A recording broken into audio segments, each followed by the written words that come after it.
പ്രതി ഗോവിന്ദച്ചാമി ജയിൽ ചാടി. കണ്ണൂർ സെൻട്രൽ ജയിലിൽ നിന്നാണ് ചാടിയത്.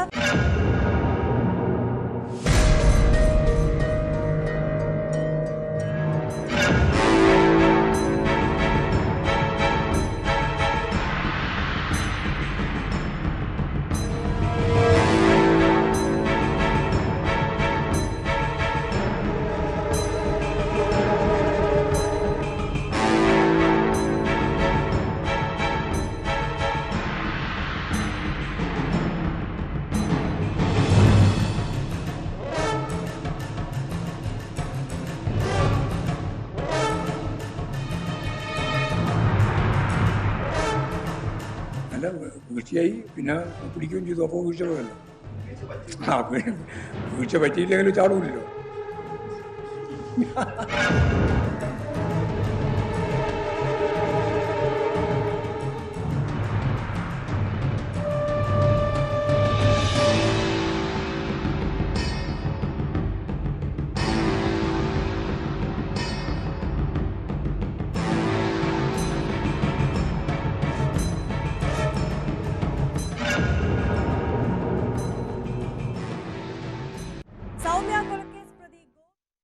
സെൻട്രൽ ജയിലിൽ നിന്ന് ചാടിയ സൗമ്യ വധക്കേസിലെ പ്രതി ഗോവിന്ദച്ചാമിയെ തളാപ്പിലെ ആളൊഴിഞ്ഞ വീട്ടിലെ കിണറ്റിൽ നിന്ന് പിടികൂടി.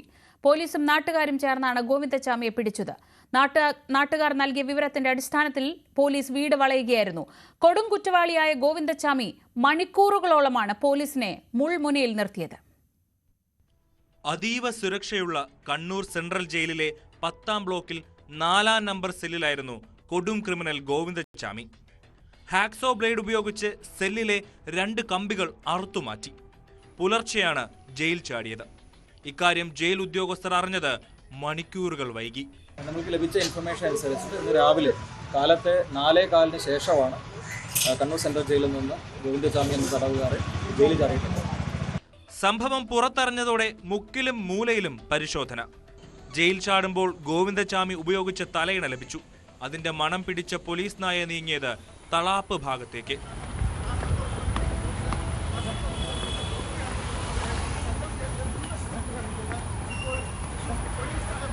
ഇതിനിടെ നാട്ടുകാരിൽ ഒരാൾ ഗോവിന്ദച്ചാമിയെ തിരിച്ചറിഞ്ഞതാണ് നിർണായകമായത്.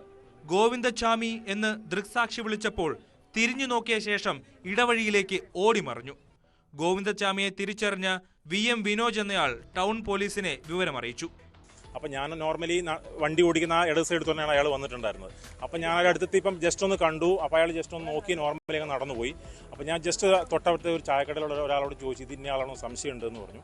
അപ്പോൾ എന്നാൽ നമുക്ക് നോക്കാമെന്ന് കരുതി ഞങ്ങൾ ജസ്റ്റ് തിരിയുമ്പോഴേക്കും ആളെ വിളിച്ചപ്പോഴേക്കും ആൾ തൊട്ടെന്ന് തന്നെ പേര് വിളിച്ചു. ഇതാ ഗോവിന്ദച്ചാമി എന്ന് വിളിക്കുമ്പോഴേക്കും തന്നെ ആൾ ഉടനെ തന്നെ മതിൽ, ഈ പണി നടക്കുന്ന വീടിൻ്റെ ഉള്ളിലെ മതിലേക്ക് വന്ന് ആ മതിലെടുത്ത് ചാടി കാട്ടിലേക്ക് പോകണം ചെയ്തിട്ടുണ്ടായിരുന്നു. പിന്നീട് ഇല്ല ഉടനെ തന്നെ ഞങ്ങൾ ഈ എൻ്റെ കൂടെയുള്ള ആൾ അവിടം വരെ ചെന്ന് നോക്കും. അവനെ മതിലിനുള്ളിൽ കാട്ടിലൂടെ അങ്ങോട്ടേക്ക് ഓടി.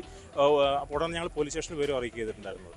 DCC ഓഫീസിന് മുൻവശത്തു കൂടി ഗോവിന്ദച്ചാമി പോകുന്ന CCTV ദൃശ്യം പുറത്തു വന്നതോടെ ഇയാൾ സമീപത്തെ വീട്ടിൽ തന്നെ ഉണ്ടെന്ന് ഉറപ്പിച്ചു. DCC ഓഫീസിന് സമീപത്തുള്ള പൊളിഞ്ഞു വീഴാറായ കെട്ടിടത്തിന്റെ പിറകുവശത്തെ കിണറിൽ ഒളിച്ചിരിക്കുകയായിരുന്നു ഗോവിന്ദച്ചാമി. പിന്നെ സാഹസികമായ പിടികൂടൽ.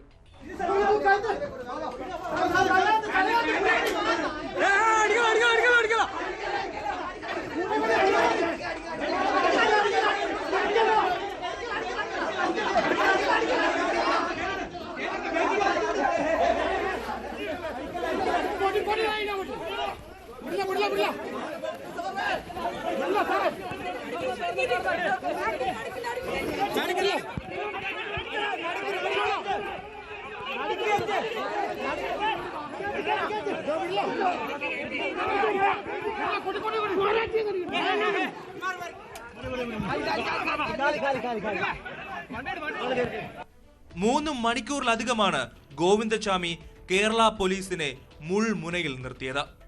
ന്യൂസ് 18 കണ്ണൂർ. ഹൈടെക് സംവിധാനം അടക്കമുള്ള ജയിലിൽ നിന്ന് ഗോവിന്ദച്ചാമി പുറത്തു വന്നത് വ്യക്തമായ ആസൂത്രണത്തോടെയാണ്. 7 മീറ്റർ ഉയരമുള്ള ജയിൽ കോമ്പൗണ്ട് മതിലും ഇലക്ട്രിക് ഫെൻസിംഗും ഉണ്ടായിട്ടും ഇവയെല്ലാം മറികടന്നാണ് ഗോവിന്ദച്ചാമി ജയിലിന് പുറത്തെത്തിയത്. സെല്ലിലെ കമ്പി മുറിക്കാനുള്ള ആയുധം മുതൽ മാറിയിടാനുള്ള ഷർട്ടുകൾ വരെ ഗോവിന്ദച്ചാമിക്ക് എവിടെ നിന്ന് ലഭിച്ചു എന്നതിലും ദുരൂഹതയുണ്ട്. ഒറ്റക്കയ്യനായ ഗോവിന്ദച്ചാമി തനിയെ എങ്ങനെ ജയിലിന് പുറത്തെത്തി എന്ന ചോദ്യത്തിനും ഉത്തരം വേണം. കൊടും ക്രിമിനലുകളെ പാർപ്പിക്കുന്ന 10ാം ബ്ലോക്കിൽ നിന്നും ഗോവിന്ദച്ചാമി പുറത്തു കടക്കാൻ നടത്തിയത് മാസങ്ങൾ നീണ്ട ആസൂത്രണം. എന്നാൽ അതീവ സുരക്ഷയുള്ള ഹൈടെക് സംവിധാനമുള്ള ജയിലിൽ നിന്നും എങ്ങനെ ഒറ്റക്കയ്യനായ ഒരാൾക്ക് സുരക്ഷാ സംവിധാനങ്ങൾ മറികടന്ന് പുറത്തെത്താനാകും എന്നതാണ് ചോദ്യം. ഇതിൽ ആരുടെയൊക്കെ സഹായം ലഭിച്ചുവെന്നാണ് പരിശോധിക്കേണ്ടത്. സഹതടവുകാർ മാത്രമല്ല, ജയിൽ ഉദ്യോഗസ്ഥർക്കും ഇതിൽ പങ്കുണ്ടാവണം. നിരവധി വീഴ്ചകളാണ് കണ്ണൂർ സെൻട്രൽ ജയിലിലുണ്ടായിട്ടുള്ളത്. ഈ ചോദ്യങ്ങൾക്ക് ഉത്തരം നൽകേണ്ടത് ജയിൽ അധികൃതരാണ്. സെല്ലിലെ കമ്പികൾ മുറിക്കാനുള്ള ആയുധങ്ങൾ ഗോവിന്ദച്ചാമിക്ക് എവിടെ നിന്ന് ലഭിച്ചു? ജയിൽ CCTV നിരീക്ഷിക്കേണ്ടവരും പട്രോളിംഗ് ഡ്യൂട്ടിയിലുണ്ടായിരുന്നവരും എവിടെയായിരുന്നു? 3 മതിലുകൾ ചാടിക്കടന്നു വേണം ഗോവിന്ദച്ചാമിക്ക് പുറത്തെത്താൻ. ഈ സമയമൊക്കെ ജയിൽ ഉദ്യോഗസ്ഥരും ജീവനക്കാരും എന്ത് ചെയ്യുകയായിരുന്നു? 10ാം ബ്ലോക്കിലെ സെല്ലിൽ നിന്നും പുലർച്ചെ 1:15 ഗോവിന്ദച്ചാമി പുറത്തിറങ്ങി. ഇവിടെ വെളിച്ചമില്ലായിരുന്നു. CCTV ഉള്ളത് വരാന്തയിൽ മാത്രം.